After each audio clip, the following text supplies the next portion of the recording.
Start করা যাক। শোনা যাচ্ছে? হ্যাঁ স্যার। আচ্ছা, আজকে যে চ্যাপ্টারটা পড়াবো কেমিক্যাল কাইনেটিক্স। আচ্ছা, কি কি চ্যাপ্টার হয়েছে, কি চ্যাপ্টার আছে নেক্সট, আমি একটু শুনে নিই কি syllabus update. Sir chemical kinetics আমাদের এখানেই হয়ে গেছে একবার।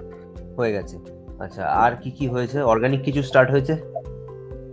অর্গানিক আমি একদিন আজকের দিনে ক্লাস করেছিলাম, অন্য একজন স্যার করেছিলেন, উনি হ্যালো অ্যালকেন হ্যালো অ্যারিন ওটা শুরু করেছিলেন। হ্যালো অ্যালকেন হ্যালো অ্যারিন শুরু করেছিলেন। আর স্যার পদার্থের কঠিন অবস্থা চলছে। পদার্থের কঠিন অবস্থা। আচ্ছা, সলিড স্টেট। আমি অনেকদিন বাংলা টার্ম থেকে আউট অফ টাচ, সো এই কারণে হঠাৎ করে বললে আমার একটু অসুবিধা হতে পারে। আচ্ছা, আমি তাহলে কি পড়াবো? অর্গানিকই শুরু করি, একটা অর্গানিকের নতুন কিছু। ঠিক আছে, একটা ক্লাসই দেওয়া হয়েছে, একটা ক্লাসে আমি তো ভয়ঙ্কর কিছু ইয়ে করতে পারবো না। তো আমি একটা ক্লাসে হ্যালো অ্যালকেন্স হ্যালো অ্যারিন্সই পড়াই। হ্যালো অ্যালকেন্স হ্যালো অ্যারিন্স পড়ানোর আগে কিছু, আচ্ছা এই ক্লাসটি কি পুরোপুরি ক্লাস 12 ওরিয়েন্টেড নাকি যেই দেওয়ার ইচ্ছা আছে? আগে এইটুকু একটু বেসিক জিনিস জেনে যে।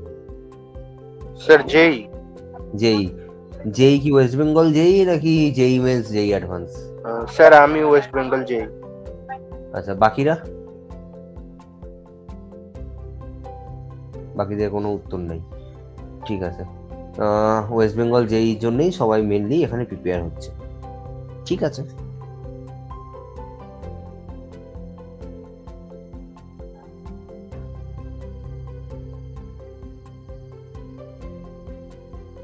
শেয়ার হচ্ছে কি?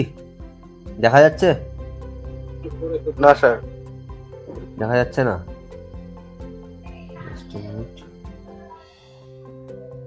এবার দেখা যাচ্ছে? দেখা যাচ্ছে। এবার দেখা যাচ্ছে? হ্যাঁ স্যার। হ্যাঁ স্যার। দেখা যাচ্ছে তো।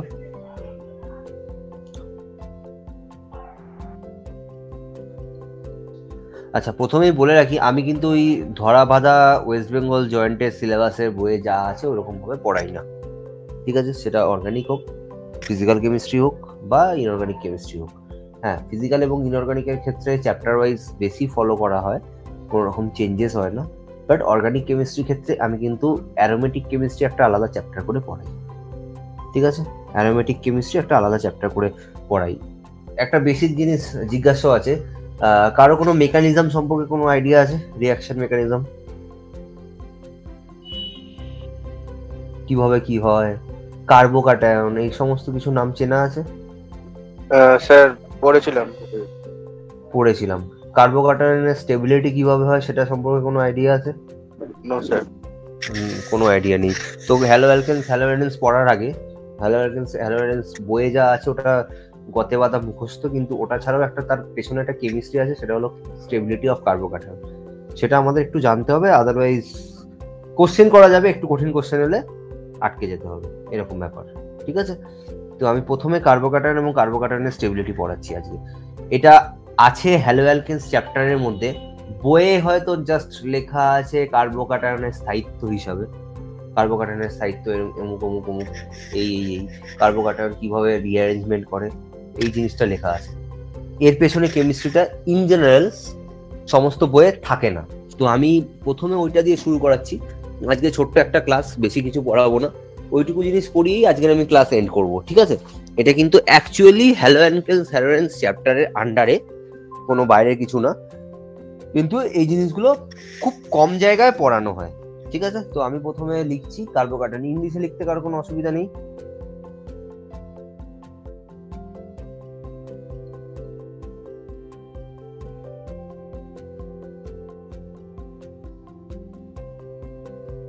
স্যার ইংলিশটা আমি অসুবিধা নেই, কিন্তু কোনো স্টেটমেন্ট যদি বাংলায় লিখে দেন তাহলে ভালো হয়। বাংলা না, আমি দীর্ঘ বলে দিচ্ছি, 2008-এ আমার এইচএস, 2012-তে গ্র্যাজুয়েশন, 14-তে মাস্টার্স, 17-তে সেকেন্ড মাস্টার্স, তারপরে আমি না মানে 2010 সালের পরে আমি বাংলা পুরো ছেড়ে দিয়েছি। তো বাংলায় স্টেটমেন্ট আমি কথা বাংলায় বলে দিতে পারবো, কিন্তু হয়তো ইংলিশ মানে পার্টিকুলার যে টার্মিনোলজিগুলো আছে সেগুলো কতটা মনে আছে আমি জানি না, তবে কিছুটা হলেও মনে আছে, আমি বলতে পারবো বাংলায়। কিন্তু লেখার সময় আমাকে বাংলা মানে বাংলা হাতের লেখা কেউ বুঝতে পারে না আমার। ঠিক আছে, এমনই সুন্দর আমার হস্তাক্ষর। তো সেই কারণে আমি ইংলিশ টার্মিনোলজি ইউজ করি, লেখার সময় ইংলিশটাই আমি মেনলি দিই, ঠিক আছে। কার্বোকাটায়নের কি বাংলা হয় আমার জানা নেই, কার্বোকাটায়নকে কার্বোকাটায়নই বলে।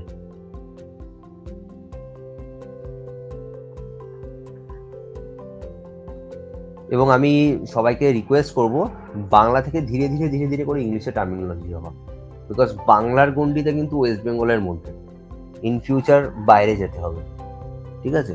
ওয়েস্ট বেঙ্গলে থাকাও ঠিক আছে, গুড, বাট বাইরে যাওয়ার জন্য নিজেকে তৈরি করতে হবে, সেক্ষেত্রে কিন্তু ইংলিশটাই লাগবে। আচ্ছা, কার্বোকাটায়ন কি? বেসিক্যালি যখন একটা কার্বনের উপর পজিটিভ চার্জ থাকবে, পজিটিভ চার্জ ওভার কার্বন।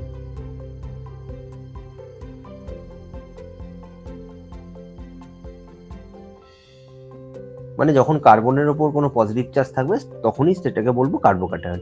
মানে আমি ধরে নিলাম আর একটা গ্রুপ, এটা কার্বন, হাইড্রোজেন, এটা আর একটা হাইড্রোজেন, এর ওপর পজিটিভ চার্জ, এটাই হলো কার্বোকাটায়ন। তাহলে কার্বোকাটায়নের যদি আমাকে সাধারণ বৈশিষ্ট্য আমাকে যদি বলা হয়, 1 মিনিট, জাস্ট 1 মিনিট।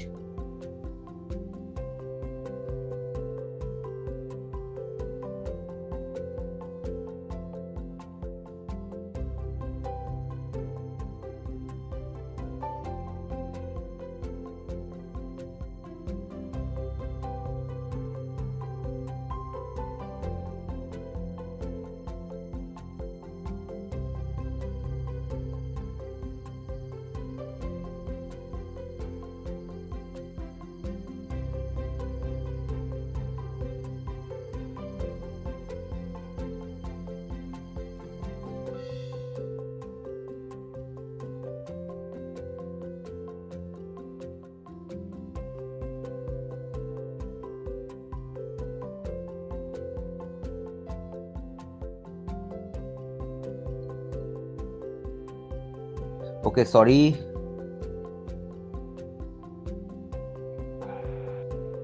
আচ্ছা, আমার কাছে এখান থেকে আমি কি করে বুঝবো কতগুলো বন্ড অ্যাটাচ আছে? 3টে বন্ড অ্যাটাচ আছে, একটা 1, একটা 2, একটা 3। 3টে বন্ড আছে মানে এর সাথে আমি বলতে পারি এরা হলো 3টে bond pair electron. BP means bond pair. Bond pair আমি কাকে বলবো? যে সমস্ত ইলেকট্রনগুলো বন্ড ফরমেশনে কাজ করে তাদেরকে বলবো bond pair. And zero lone pair, zero lone pair হলো লোন পেয়ার। লোন পেয়ার মানে কি? যারা কিনা কোনো রকম বন্ড ফরমেশনে, যে সমস্ত ইলেকট্রন কোনো রকম বন্ড মানে বন্ধন তৈরি করেনি, তাদেরকে বলবো lone pair. Is it clear? So electron which cannot form any bond.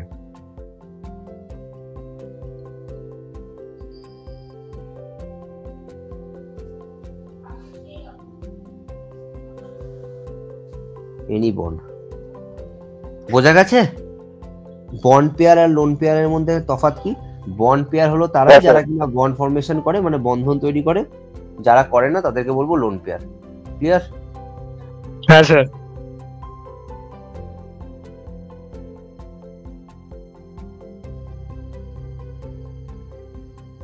ওকে, এটা হচ্ছে বেসিক তফাৎ। তাহলে এবার আমি কি বলবো, এর ক্ষেত্রে 3টে bond pair, zero lone pair.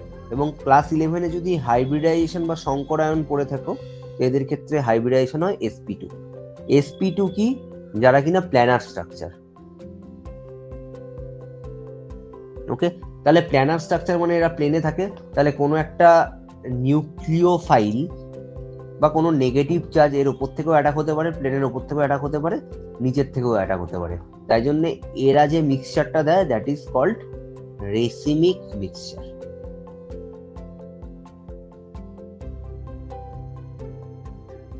ওকে, এরা যে মিক্সচারটা দেয় সেটা হলো রেসিমিক মিক্সচার। নেক্সট যে প্রপার্টিটা আছে কার্বোকাটায়নে, এরা হলো diamagnetic.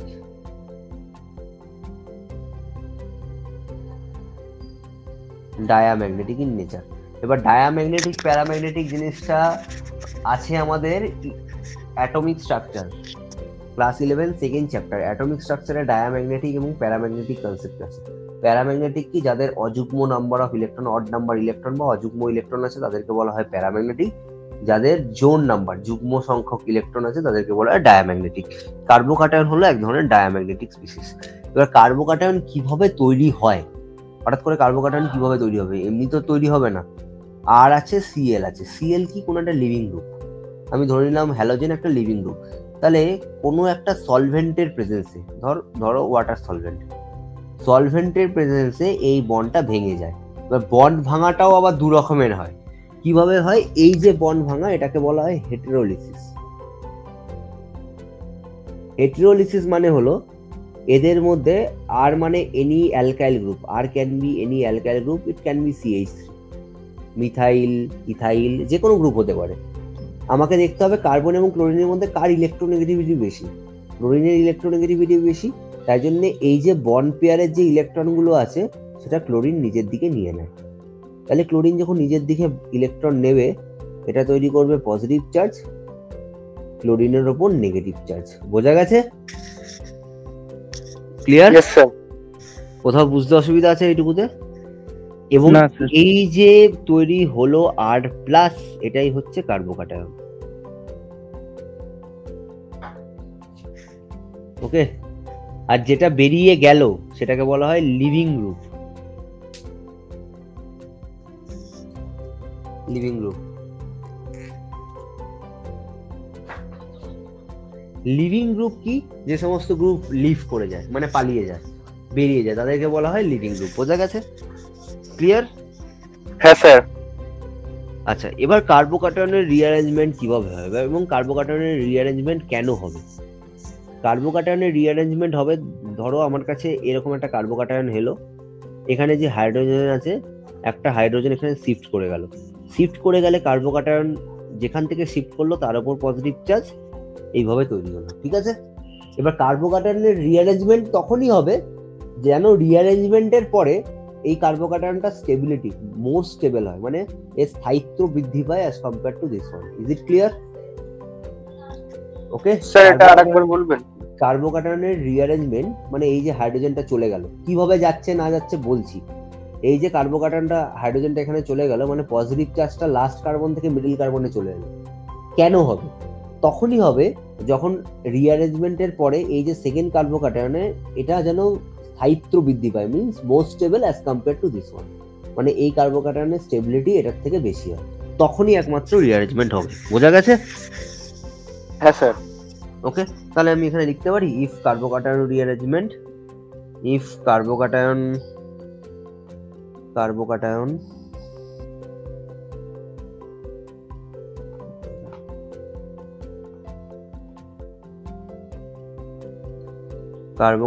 formed in the reaction and it always rearrange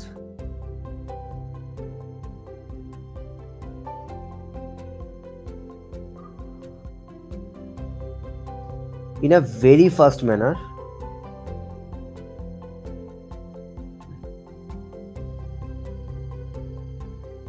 to increase its stability.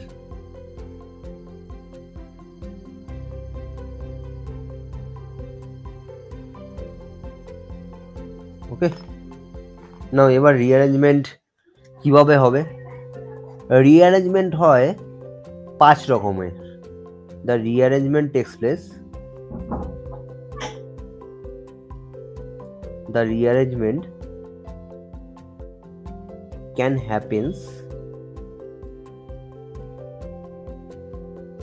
5 different ways.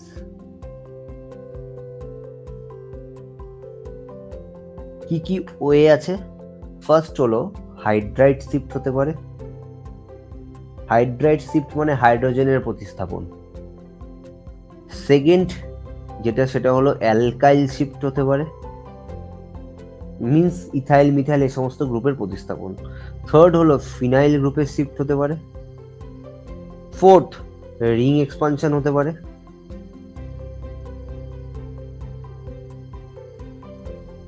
Fifth ring contraction হতে পারে।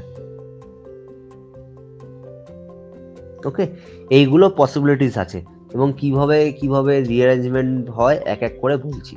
স্যার থার্ড পয়েন্টটা কি বললেন? ফিনাইল শিফট, ফিনাইল মানে বেঞ্জিন রিং, ফিনাইল শিফট মানে বেঞ্জিন রিং এর প্রতিস্থাপন, ঠিক আছে, হতে পারে। এবং কখন কখন কোনটা হয় সেটা আস্তে আস্তে ধীরে বলছি। আজকের ক্লাসে ম্যাক্সিমাম আমি এই তিনটে বলতে পারবো, এই দুটো বলতে পারবো না, এবং এই দুটো ওয়েস্ট বেঙ্গল জয়েন্টের সিলেবাসেও নেই, এই তিনটেই আছে অনলি, ঠিক আছে। আচ্ছা, এবার আমি বলছি রিঅ্যারেঞ্জমেন্ট। কেউ চাইলে কপি করে নাও চট করে, এটুকু যেটুকু হয়েছে। যারা যারা যারা যারা চাও না প্রত্যেককেই কপি করা উচিত। কজন আছে এখানে? 6-7 জন। স্যার বলছি ওই 5 প্রকারের ওইখানটা একটু কপি করতে।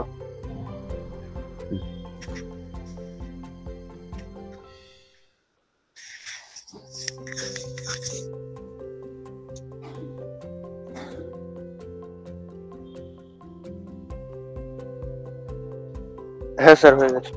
হয়ে গেছে, প্রত্যেকের লেখা হয়েছে। এটুকুতে কোথাও কারোর কোনো দাবি দেওয়া কোনো কিছু আছে? না স্যার। আচ্ছা, এবার কি হচ্ছে, প্রত্যেকটা রিঅ্যারেঞ্জমেন্টের পরে যেন কার্বোকাটানের স্টেবিলিটি বাড়ে, মানে স্থায়িত্ব বৃদ্ধি পাবে। রিঅ্যারেঞ্জমেন্ট তখনই হবে যখন রিঅ্যারেঞ্জমেন্টের পরে একটা কার্বোকাটানের স্থায়িত্ব যেন বৃদ্ধি পায়, ঠিক আছে, স্টেবিলিটি ইনক্রিজেস। এবার যদি রিঅ্যারেঞ্জমেন্টের পরে কার্বোকাটান সেম স্টেবিলিটি রইলো, মানে স্থায়িত্ব তাদের সেম রইলো, বা স্টেবিলিটি কমলো, সেক্ষেত্রে হবে না। তাহলে আমি লিখতে পারি in every rearrangement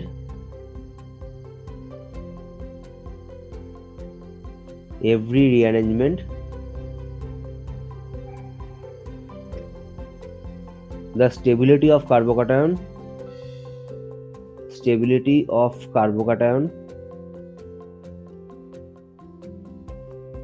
should increase.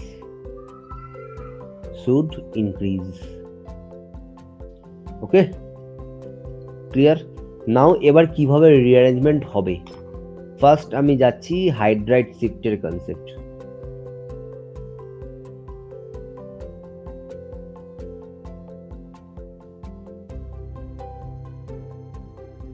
Hydride shift, now hydride শিফটের কনসেপ্ট কি?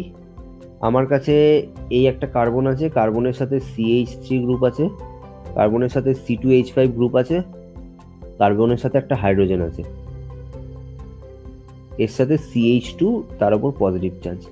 এর ক্ষেত্রে আলফা কার্বন আমার কোনটা সেটা বার করতে হবে। আলফা কার্বন কি? যেই কার্বনের সাথে পজিটিভ চার্জ আছে, পজিটিভ চার্জ কার্বনের সাথে যে কার্বনটা লেগে আছে, মানে ডাইরেক্টলি যেটা লেগে আছে, সেটা হলো আলফা কার্বন। এবং এই আলফা কার্বনে কতগুলো হাইড্রোজেন আছে? একটাই হাইড্রোজেন আছে, আলফা H হলো 1। বোঝা গেছে? মনে রাখতে হবে রিঅ্যারেঞ্জমেন্টের পরে, আফটার রিঅ্যারেঞ্জমেন্টের পরে আলফা H ভ্যালু অবভিয়াসলি বৃদ্ধি পাবে, মানে বেড়ে যাবে। After rearrangement alpha H increases, মানে যে কোনো প্রকারে হোক আলফা H ভ্যালু বাড়বে। বোঝা গেছে? তাই জন্য, এবং রিঅ্যারেঞ্জমেন্টটা কি হবে, এই আলফা কার্বন থেকে কোনো একটা গ্রুপ, এই গ্রুপটা হতে পারে, এই গ্রুপটা হতে পারে, বা এই গ্রুপটা হতে পারে, কোনো একটা গ্রুপ রিঅ্যারেঞ্জমেন্ট করবে এই পজিটিভ, মানে শিফট হয়ে এই পজিটিভ চার্জের সাথে লাগবে, ঠিক আছে। তাহলে এখানে আমি কি করছি, এই যে হাইড্রোজেনটা আছে এটা এই এর সাথে লেগে গেল। তাহলে যখনই লেগে গেল, প্রথমে এই CH3টাকে লিখলাম, এই কার্বনটাকে লিখলাম, মিডিল কার্বনটাকে, ওপরে C2H5, এইটা হলো CH3। তাহলে এখান থেকে হাইড্রোজেন চলে গেল, হাইড্রোজেন চলে গেলে কি হয়ে গেল, এখানে পজিটিভ চার্জ তৈরি হলো, ঠিক আছে। হাইড্রোজেন চলে গেলে এখানে পজিটিভ চার্জ তৈরি হলো। এই C2H5টাকে আমি এইভাবে লিখতে পারি, CH2CH3, লেখাই যায় এইভাবে। তাহলে এবারে যদি ভালো করে ক্যালকুলেট করো, তাহলে এর ক্ষেত্রে আলফা কার্বন কোনটা, এই কার্বনের সাথে কোন কার্বনগুলো ডাইরেক্টলি অ্যাটাচ আছে, এটা, এটা, এটা। কতগুলো হাইড্রোজেন আছে? 3টে, 3টে, 2টো। আলফা H হলো 8। বোঝা গেছে? কোথাও বুঝতে অসুবিধা আছে এটুকুতে?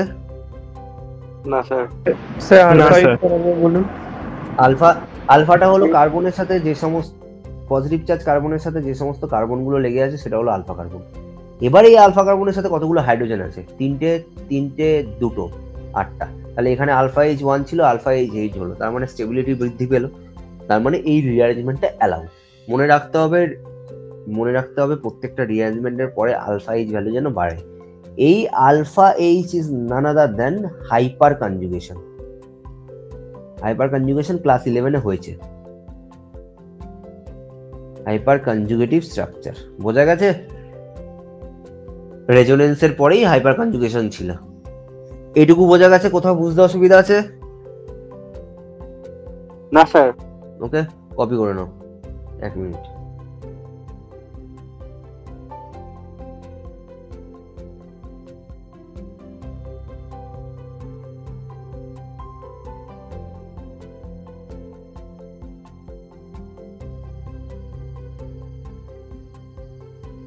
হয়ে গেলে বলো।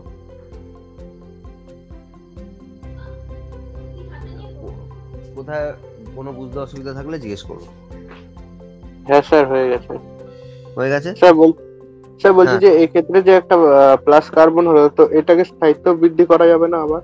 হ্যাঁ, স্থায়িত্ব বৃদ্ধি করা যেতে পারে।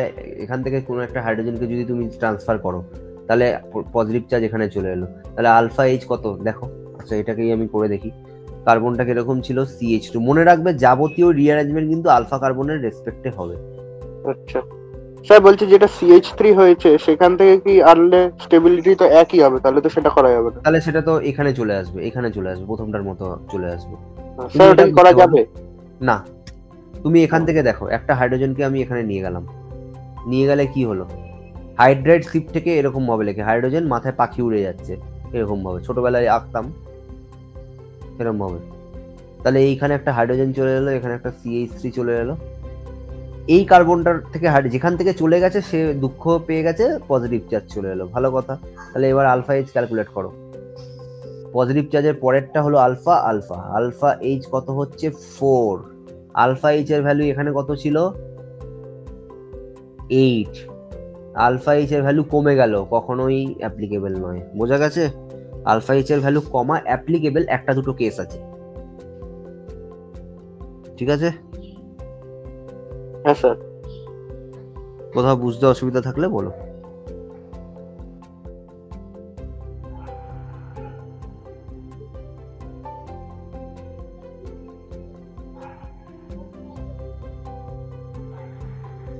ওকে,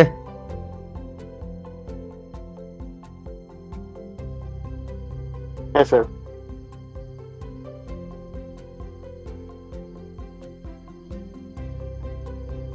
হয়ে গেলে, কপি হয়ে গেলে জানাও সব।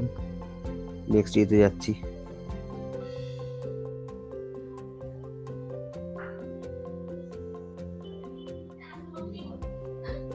কপি হয়ে গেলে বলে। হ্যাঁ স্যার, হয়ে গেছে। হয়ে গেছে? আচ্ছা, নেক্সট। এবার আলফা গ্রুপের মতো যে কোনো অ্যালকাইল গ্রুপেরও শিফট হতে পারে। অ্যালকাইল শিফট, এগুলো ক্লাস 11-এ বা হ্যালো অ্যালকেনস হ্যালো অ্যারেন্স শুরু হওয়ার আগে হয়নি নিশ্চয়ই।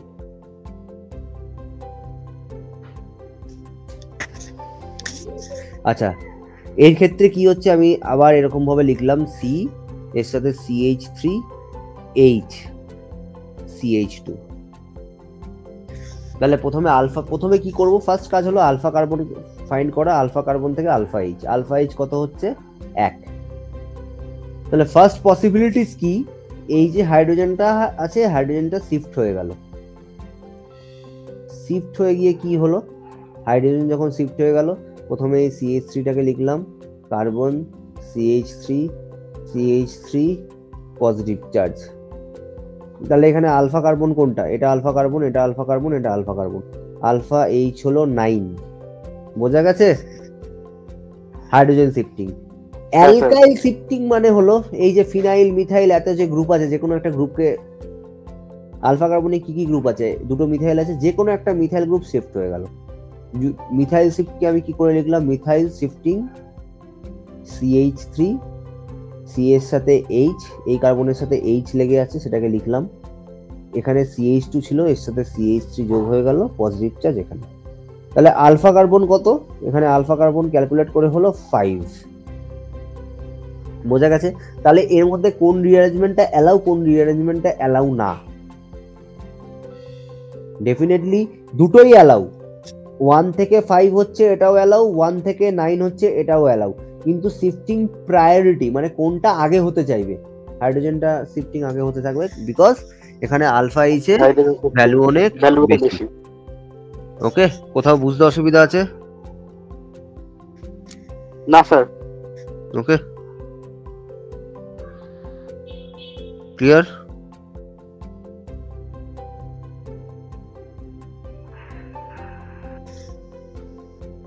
ওকে, এনি ডাউট?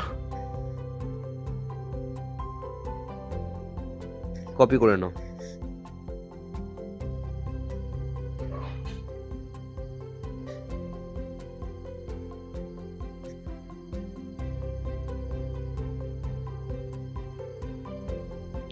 হয়ে গেলে জানিও।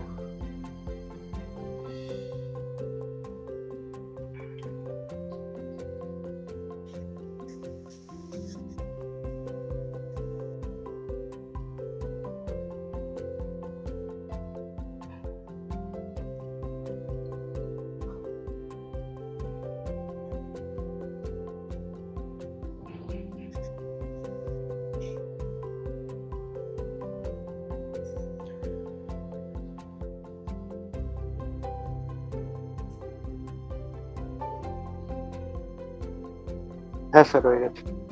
ঠিক আছে। আচ্ছা, নেক্সট যেটা আছে হাইড্রাইড শিফটের, অ্যালকাইল শিফটের পরে, আচ্ছা অ্যালকাইল শিফটটাকে আরেকটু ডিটেলসে যাই। আমার কাছে কার্বন আছে, কার্বনের সাথে CH3 আছে, আর একটা কার্বন হলো, এই কার্বনের সাথে ইথাইল গ্রুপ আছে। ইথাইল গ্রুপকে আমি কিভাবে লিখবো? CH2 CH3।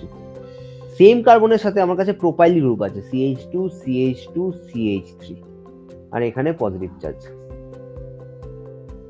নাও এই আলফা কার্বন কোনটা? এটা আলফা এইচ কত? কোনো কি হাইড্রোজেন আছে আলফা কার্বনে? নেই, মানে আলফা এইচ হলো 0। তাহলে এবার কি কি পসিবিলিটিস আছে? মিথাইল গ্রুপটা এখানে শিফট হতে পারে। যদি মিথাইল শিফট হয়, মিথাইল শিফটের পরে কি হচ্ছে?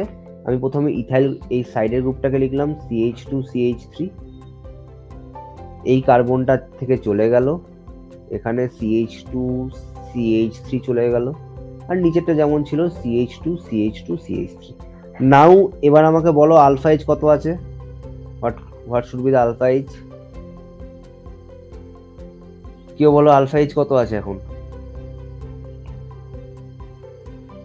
কুইকলি, এতক্ষণ সময় নিলে হবে না। আলফা এইচ কত আছে? আলফা কার্বন কোনটা? পজিটিভ চার্জের সাথে যে সমস্ত কার্বন লেগে আছে সেটা আলফা কার্বন। আলফা এইচ হলো 6। Very good. Okay, second possibilities, এই গ্রুপটাও শিফট হতে পারে, এই ইথাইলটাও শিফট হতে পারে। যদি ইথাইলটা শিফট হয় তখন কিরকম লিখবো? কার্বনের সাথে এটা CH3 CH2 CH3, এটা হয়ে গেল CH2 CH2 CH3 positive charge. এবার আলফা এইচ কত আছে? 7। আলফা এইচ হলো 7। তাহলে এখান থেকে বলতে পারবো যত অ্যালকাইল গ্রুপে নাম্বার অফ কার্বন যত বাড়ে তত শিফটিং প্রায়োরিটি, মানে যত তাড়াতাড়ি শিফটিং হবে। বোঝা গেছে? তাহলে এখান থেকে আমি এই স্টেটমেন্টটা লিখতে পারি, নাম্বার অফ কার্বন একটা অ্যালকাইল গ্রুপ, অ্যালকাইল গ্রুপে যত নাম্বার অফ কার্বন বাড়বে তত শিফটিং টেন্ডেন্সি তত বাড়বে।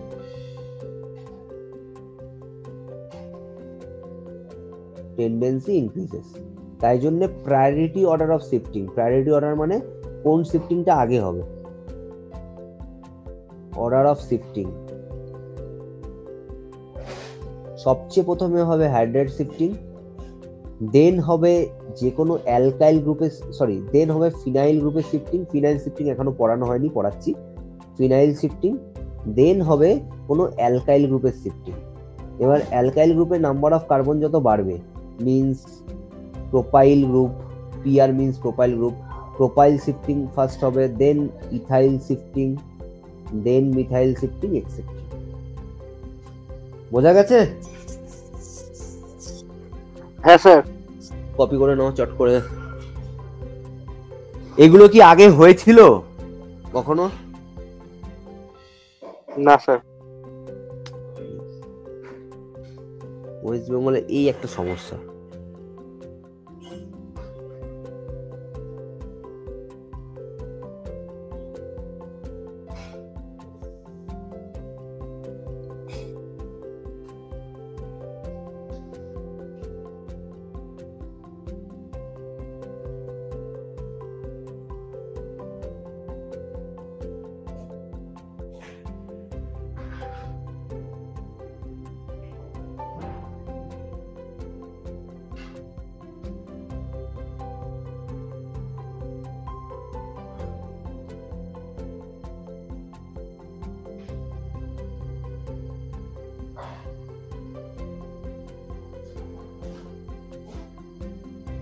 কমপ্লিট হয়ে গেলে বলো।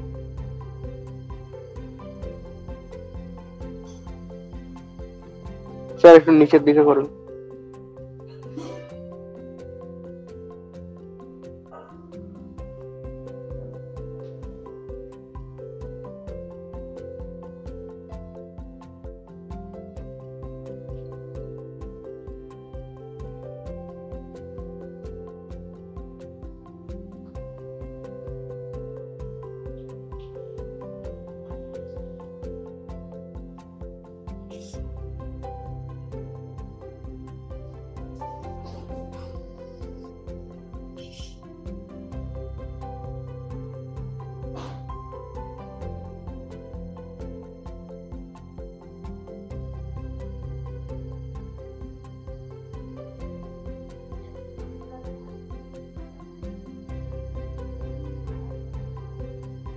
হ্যাঁ স্যার হয়ে গেছে।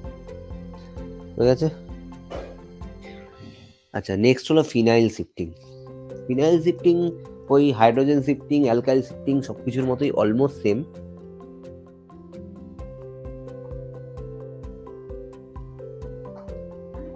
ফিনাইল শিফটিং, ফিনাইল শিফটিং হলো আমার কাছে কার্বন আছে, এগেন কার্বনের উপর পজিটিভ চার্জ আছে, এই কার্বন আছে, এখানে ফিনাইল গ্রুপ আছে পিএইচ, এখানে আমার কাছে এনি ইথাইল গ্রুপ আছে, ইথাইল গ্রুপকে আমি ইটি করে লিখলাম, এখানে আবার আমার কাছে আছে কোনো যে কোনো ডিফারেন্ট গ্রুপ মানে প্রোপাইল গ্রুপ আছে ধরলাম। ফিনাইল শিফট হলো, ফিনাইল শিফটের প্রায়োরিটি যে কোনো অ্যালকাইল গ্রুপের থেকে বেশি ফিনাইলটা শিফট করে যায়, মানে বেনজিন রিংটা শিফট করে যায়। তাহলে সেক্ষেত্রে কি হয়, ইথাইল কার্বনের উপর positive charge, propyl CH2 PH। বোঝা গেছে? ক্লিয়ার? এবং ফিনাইল শিফটিং এর পরে আমাকে যদি দেখা যায় আলফা এইচ কত, প্রোপাইল গ্রুপটাকে আমি এইভাবে লিখতে পারি, প্রোপাইল গ্রুপ মানে CH2, তিনটে কার্বন থাকবে, CH3, ইথাইল গ্রুপ মানে CH2 CH3। তাহলে আলফা এইচ হলো কার্বনের এই পজিটিভ চার্জের সাথে যে যে কার্বন জুড়ে আছে, এটা আলফা কার্বন, এটা আলফা কার্বন, এটা আলফা কার্বন। আলফা এইচ কত হচ্ছে 6। বোঝা গেছে? কোথাও বুঝতে অসুবিধা আছে চট করে? স্যার ফার্স্ট যে ডায়াগ্রামটা রয়েছে ওটাতে কি রয়েছে সি এর বাদিকে? ওকে, সি এর বাদিকে ইথাইল কার্বন, এটা হলো ইথাইল গ্রুপ, ইথাইল গ্রুপ মানে C2H5। আচ্ছা ওকে,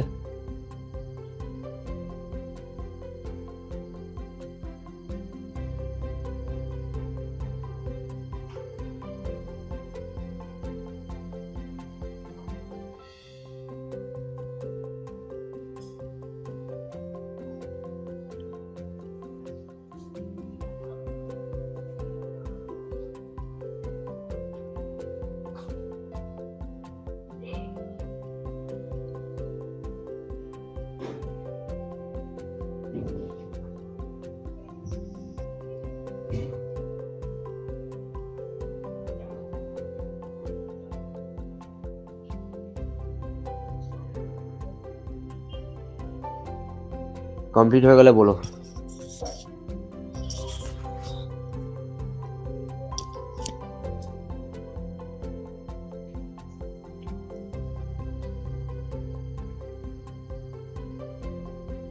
হ্যাঁ স্যার হয়ে গেছে। হয়ে গেছে। নেক্সট একটা ভেরি ইম্পর্টেন্ট স্টেটমেন্ট আছে যেখানে আলফা এইচ এর ভ্যালু কম হলেও রিঅ্যারেঞ্জমেন্ট হয়, সেটা হলো ব্যাক বন্ডিং কনসেপ্ট।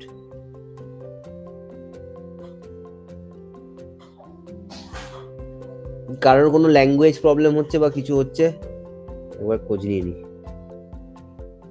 কারো কোনো বুঝতে অসুবিধা হচ্ছে বা ল্যাঙ্গুয়েজ প্রবলেম হচ্ছে বা কোনো কিছু অসুবিধা হচ্ছে? ওকে, ঠিক আছে। ব্যাক বন্ডিং, ব্যাক বন্ডিং জিনিসটা কি? আমার কাছে কার্বন আছে CH3, কোনো একটা কার্বনের ওপর OH আছে অথবা NH2 আছে অথবা NR2 গ্রুপ আছে, মানে লোন পেয়ার কন্টেনিং গ্রুপ আছে। এবার লোন পেয়ার কন্টেনিং গ্রুপ আমি জেনারেলি এই 3-4টে গ্রুপকেই ধরবো, NHR OR এই 3-4-5টা গ্রুপকেই ধরবো, অন্য কোনো গ্রুপকে ধরবো না, ঠিক আছে?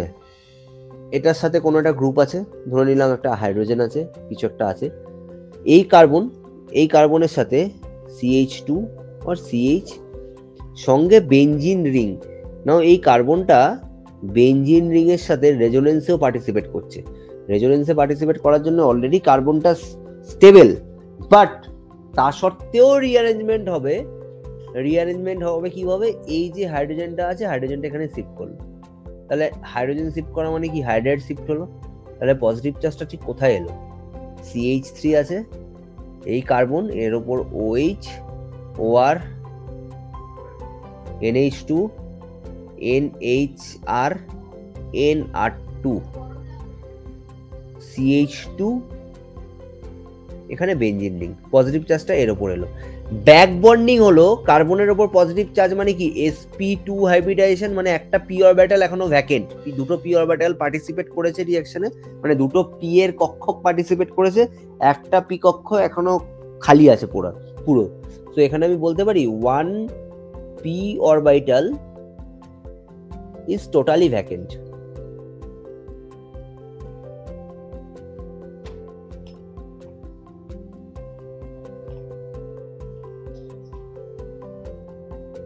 ওকে, এর যে লোন পেয়ারটা আছে, এই যে লোন পেয়ারটা এই ভ্যাকেন্ট p অরবিটালের সাথে বন্ডিং তৈরি করে। এই যে বন্ডিংটা হচ্ছে সেটা OR হতে পারে, NH2 আছে, এদের যে লোন পেয়ারটা এই ভ্যাকেন্ট p অরবিটালের সাথে যে বন্ডিং তৈরি করে, এই বন্ডিংটাই বলছে ব্যাক বন্ডিং। বোঝা গেছে? এন্ড ব্যাক বন্ডিং যত হবে তত কার্বোক্যাটায়নের স্টেবিলিটি সবচেয়ে হাইয়েস্ট হবে।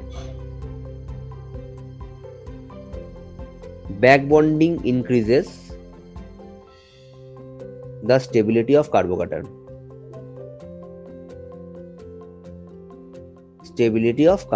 কার্বোক্যাটায়নের স্টেবিলিটি সবচেয়ে বেশি বৃদ্ধি পাবে ব্যাক বন্ডিং হলে।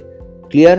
তার মানে আমার সবার আগে প্রথমে কোনটাকে দেখতে হবে? প্রথমে দেখতে হবে কার্বোক্যাটায়নের স্টেবিলিটির জন্য প্রথমে দেখতে হবে ব্যাক বন্ডিংকে, ব্যাক বন্ডিং এর পর দেখতে হবে রেজোনেন্সকে, কোথাও যদি রেজোনেন্স হয়ে থাকে, রেজোনেন্স ক্লাস 11 আশা করি হয়েছে, তারপরে দেখতে হবে আলফা এইচ হলো হাইপার কনজুগেশন।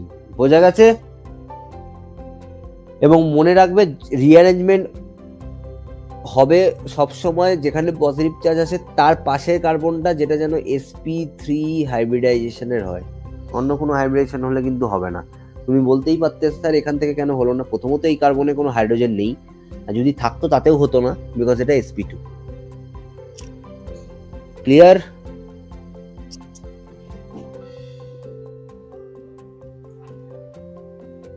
ওকে স্যার, ওই যেটা বললেন যে p অরবিটালটা একটা ফাঁকা রয়েছে, ওটা দেখে কি করে বুঝবো? যে কোনো কার্বোক্যাটায়ন কি sp2 হাইব্রিডাইজেশন, sp2 হাইব্রিডাইজেশন মানে একটা p তো অরবিটাল খালি থাকবে। টোটাল p এর কতগুলো অরবিটাল হয়? 3টে। হ্যাঁ, ওকে, ব্যাস এইভাবে ক্লিয়ার। যে কোনো কার্বোক্যাটায়ন মানে sp2।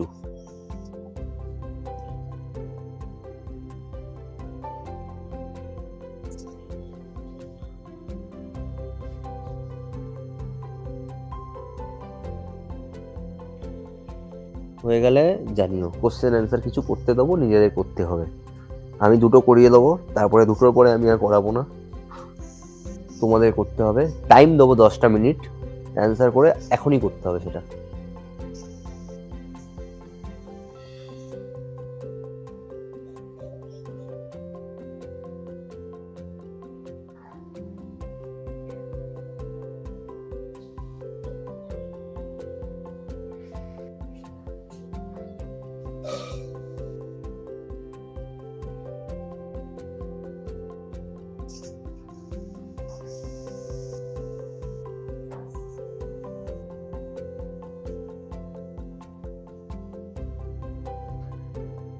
হ্যাঁ স্যার, কমপ্লিট। কারোর বুঝতে অসুবিধা আছে? ব্যাক বন্ডিং না স্যার। কখন কাজে লাগে? একটা পার্টিকুলার মেকানিজম হয়, স্যার SN1 একটু mechanism বলে। লিখছিলাম। হ্যাঁ ঠিক আছে, কোনো অসুবিধা নেই, লিখে নাও, তারপরে কোশ্চেন দিচ্ছি। সব লিখে নাও ভাই। সবাই কি মানে কোথায় বাড়ি ঘর কোথায়, মানে বাড়ি বলতে সবাই বিলংস করে তো ওয়েস্ট বেঙ্গলে, বুঝতেই পেরেছি। কোন জায়গায়, মানে কোন স্টেট থেকে, মানে সরি স্টেট বলছি, কোন ডিস্ট্রিক্ট থেকে? আলিপুরদুয়ার। আলিপুরদুয়ার। স্যার আরে নর্থ চব্বিশ পরগনা। আলিপুরদুয়ারে তো মানে আমার ইনলজের বাড়ি হলো কোচবিহার অ্যাকচুয়ালি। তো আমি নর্থ বেঙ্গলে কিছু কিছু জায়গা চিনি যেখানে আমাদের ইনলজের বাড়ি, সেটা হলো চ্যাংড়াবান্ধা, কোচবিহার যা শুরু হচ্ছে ওই সমস্ত জায়গায়। তো আলিপুরদুয়ার আমি যাইনি, কিন্তু কোচবিহার পর্যন্ত আমি গেছিলাম, কোচবিহার, রাজবাড়ি, অমুক তমুক। নর্থ চব্বিশ পরগনা, নর্থ চব্বিশ পরগনা কোথায়? হালি শহর। ওরে বাবা, অনেকটাই দূর। আচ্ছা, বাকি তিনজনই আছে কি আমার class এ? পূর্ব বর্ধমান। পূর্ব বর্ধমান। পূর্ব বর্ধমানে কি প্রপার বর্ধমানে? না না, তাহলে জামালপুর। কোথায়? জামালপুর। জামালপুর। আচ্ছা, তো টোটাল মানে বাচ্চা হলো 4 জন। ঠিক আছে। স্যার আপনি যেটা গ্রেটার দ্যান দিয়ে লিখেছেন ওইটা মানেটা কি বোঝাচ্ছে জানো? মানেটা বোঝাচ্ছে হলো কার্বোকাটায়নের স্টেবিলিটি কোনটার ক্ষেত্রে সবচেয়ে ম্যাক্সিমাম হবে। ব্যাক বন্ডিং থাকলে সবচেয়ে ম্যাক্সিমাম হবে, তারপরে হবে রেজোনেন্স, তারপরে আমি দেখবো আলফা এইচ। ঠিক আছে, আলফা এইচ মানে হলো হাইপার কনজুগেশন। ঠিক আছে, হ্যাঁ স্যার হয়ে গেছে। ঠিক আছে। নেক্সট দুটো কোশ্চেন আমি করিয়ে নিই, দুটো তিনটে কোশ্চেন তারপরে করতে দেবো।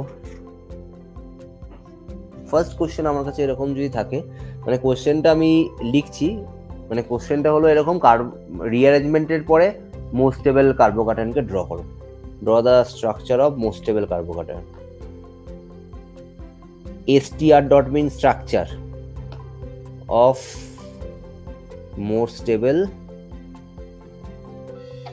স্যার হ্যাঁ, ব্যাক বন্ডিং হবে এটা বুঝবো কি, মানে কার্বনের সাথে একটা OH বা NH2 বা NR2 এরকম পজিটিভ চার্জ, হ্যাঁ পজিটিভ চার্জটা যেন নেক্সট কার্বনে থাকে, পজিটিভ চার্জের পরের যে কার্বনটা আছে সেটার সাথে যেন এই গ্রুপগুলো থাকে, তখনই হবে। অন্য কোনো গ্রুপ থাকলে হবে না, তখনই এটা হবে। স্যার ওটা কি মেইনলি লোন পেয়ার গ্রুপগুলো থাকে বলে হচ্ছে? আর লোন পেয়ার গ্রুপ, ফ্লোরিনেরও লোন পেয়ার থাকে, কিন্তু ফ্লোরিনের ইলেকট্রোনেগেটিভ বা তড়িৎ ঋণাত্মকতা অনেক বেশি হয়, তাই জন্য লোন পেয়ার ছাড়ে না। আচ্ছা, ঠিক আছে, শুধুমাত্র এই কটাই লোন পেয়ার ছাড়তে পারে, তাই জন্য এইগুলোকেই আমাকে কনসিডার করতে হবে। এবং যেখানে ব্যাক বন্ডিং হবে না, ব্যাক বন্ডিং করাতেই হবে, এরকম ব্যাপার। ওকে, আচ্ছা, যেটা ফার্স্ট কোশ্চেন আমি করে দিচ্ছি, আমি 3টে কোশ্চেন দেখে দেখে করব।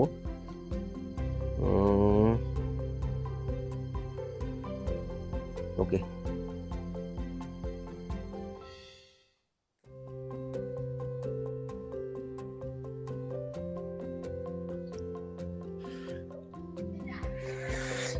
CH3 CH2 okay, first question, second question,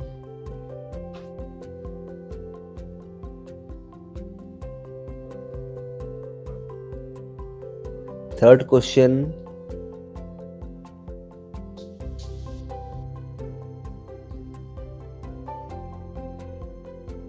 positive charge. এবার কিভাবে করব, প্রথম 3টে আমি করে দিচ্ছি, তারপরে কিন্তু করব না। এখানে ফার্স্ট কাউন্ট হলো আলফা এইচ কাউন্ট করা। আলফা এইচ কত? 2। এবার এখানে কি কি অ্যাটম আছে, কোনগুলোকে আমি রিঅ্যারেঞ্জ করাতে পারি? হাইড্রোজেন আছে, তাহলে একটা হাইড্রোজেনকে আমি রিঅ্যারেঞ্জমেন্ট করালাম, বিকজ হাইড্রোজেনের রিঅ্যারেঞ্জমেন্টের রেট সবচেয়ে বেশি হাই। তাহলে রিঅ্যারেঞ্জমেন্ট করানোর পরে স্ট্রাকচারটা কি আসবে? CH3 CH CH3, নেক্সট কার্বনের ওপর পজিটিভ চার্জ, নেক্সট হলো CH3, হয়ে গেল। এবার আমাকে আলফা এইচ কাউন্ট করতে হবে। আলফা এইচ কত হচ্ছে? এটা আলফা কার্বন, এটা আলফা কার্বন, আলফা এইচ হচ্ছে 4। কোথাও বুঝতে অসুবিধা আছে? মনে রাখতে হবে রিঅ্যারেঞ্জমেন্ট তখনই হবে যেন আলফা এইচ ভ্যালু বাড়ে। আচ্ছা, নেক্সট আলফা কার্বন হলো এইটা এবং এইটা। এই আলফা কার্বন থেকে দুটো মিথাইল গ্রুপ আছে, একটা হাইড্রোজেন আছে। হাইড্রোজেনকে আবার রিঅ্যারেঞ্জমেন্ট করাতে পারি। আমি এতক্ষণ যা যা এক্সাম্পল দিচ্ছিলাম একটা রিঅ্যারেঞ্জমেন্টের, কিন্তু একের বেশিও রিঅ্যারেঞ্জমেন্ট পসিবল হয় যদি রিঅ্যারেঞ্জমেন্টের পরে আলফা এইচ ভ্যালু যেন বাড়ে। তাহলে এখানে আলফা কার্বন কোনটা? এটা এটা এটা। আলফা এইচ কত হচ্ছে? 3 + 3 + 2 8। আলফা এইচ ভ্যালু বাড়লো, তার মানে এই রিঅ্যারেঞ্জমেন্টটাও অ্যালাউ, এই রিঅ্যারেঞ্জমেন্টটাও অ্যালাউ। বোঝা গেছে? হ্যাঁ স্যার। ঠিক আছে, নেক্সট পজিটিভ চার্জ এখানে আছে, নেক্সট কার্বন হলো এটা। আলফা এইচ কতগুলো হয়? আলফা এইচ একটাই হয়। তাহলে আমি যদি এইখান থেকে হাইড্রোজেনটাকে শিফট করি, রিঅ্যারেঞ্জ করি, রিঅ্যারেঞ্জ করার পর আমার স্ট্রাকচার কিরকম আসবে? CH3 পজিটিভ চার্জ এখানে চলে এলো। তাহলে আমার কাছে যদি আলফা এইচকে কাউন্ট করতে বলে 1 2 3 alpha alpha alpha, alpha H হলো 7। বোঝা গেছে? স্যার বেনজিনটা একবার বুঝিয়ে দিন। বেনজিন না, এটা বেনজিন না। প্রথমত বেনজিন থাকলে এখানে ডবল বন্ড করে রাখতাম, কোনো বেনজিন না, এটা সাইক্লোহেক্সেন। আচ্ছা, এটা পজিটিভ চার্জ। আলফা কার্বন কোনটা? এটা আলফা কার্বন। কতগুলো হাইড্রোজেন আছে? দুটো, তিনটে হাত তো হয়েই গেছে, মা কালীর 4টে হাত, কার্বনের 4টে হাত, তাহলে আরেকটা হলো হাইড্রোজেন। তাহলে এই হাইড্রোজেনটা যদি শিফট করে পজিটিভ চার্জটা এখানে আসবে। তাহলে আলফা এইচ কত?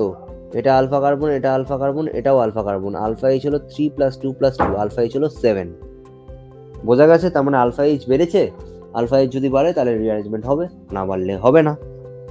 স্যার বলছি যে এইচটা আসলো যে ওটা কি করে বুঝলাম? এখানে তো CH2 তো দুটো এইচ আছে। এই কার্বনে এরকম আছে, এই কার্বনে কতগুলো ভ্যালেন্সি স্যাটিসফাই হয়েছে? 3টে। বললাম মা কালীর 4টে হাত, কার্বনের 4টে হাত। যখনই 3টে হাত হয়ে গেছে আরেকটা হাত দেয়া থাকবে না, সেটাকে হাইড্রোজেন ধরেই চলতে হবে। ও আচ্ছা, বোঝা গেছে? হ্যাঁ। আচ্ছা, এর ক্ষেত্রে আলফা এইচ কত? এবার এখানে একটা জিনিস দেখতে হবে, এইখানে যদি পজিটিভ চার্জটা আমি কোনো রকমে আনতে পারি, লোন পেয়ার ব্যাক বন্ডিং এর কনসেপ্ট থাকছে, তাহলে চোখ বন্ধ করে আমি কিছু না ভেবে একটা হাইড্রোজেনকে আগে এখানে শিফট করে দেবো। তাহলে হাইড্রোজেনকে শিফট করে দিলে কি হয়ে যাবে? এখানে একটা হাইড্রোজেন কমে যাবে, পজিটিভ চার্জ চলে আসবে, আর এইটুকু জায়গার মধ্যে লোন পেয়ার ব্যাক বন্ডিং কনসেপ্টটা কাজ করবে। তাহলে লোন পেয়ার ব্যাক বন্ডিং এর জন্য স্টেবিলিটি ইনক্রিজ করবে। Lone pair back bonding stability increases. Lone pair back bonding এর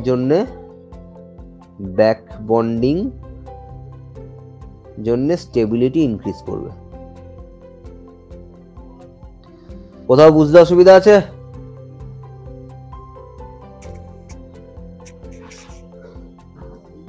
এইটুকুতে কোথাও বুঝতে অসুবিধা আছে? যে 3টে এক্সাম্পল দিলাম।